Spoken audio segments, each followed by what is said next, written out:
tu ada burung backflip sekali.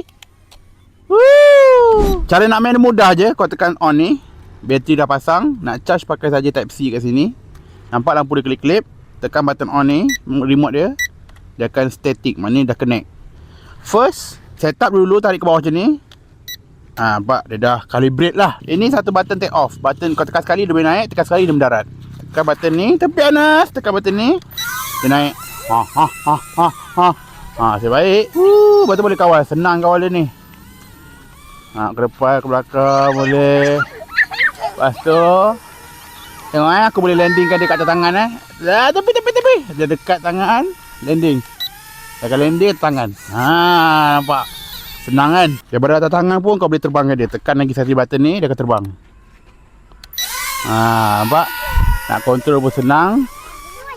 Kita nak buat dia backflip Macam mana backflip Tekan ni. Backflip satu sekali lagi.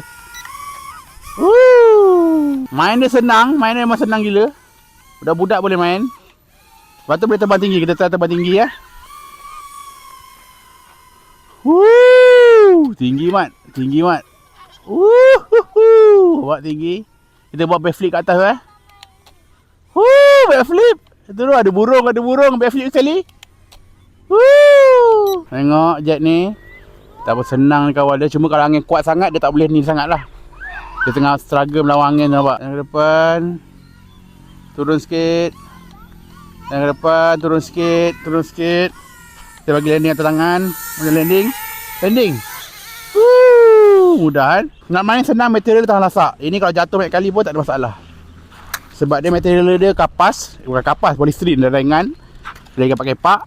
Anak aku dah pijak pun okey lagi. Senang main. Buat suka best lah. Beli 2 bateri, boleh main lama sikit. Harga tak mahal mana, murah. Kau check kat link bawah tu. Kalau ada, terus grab sebab cepat habis ni.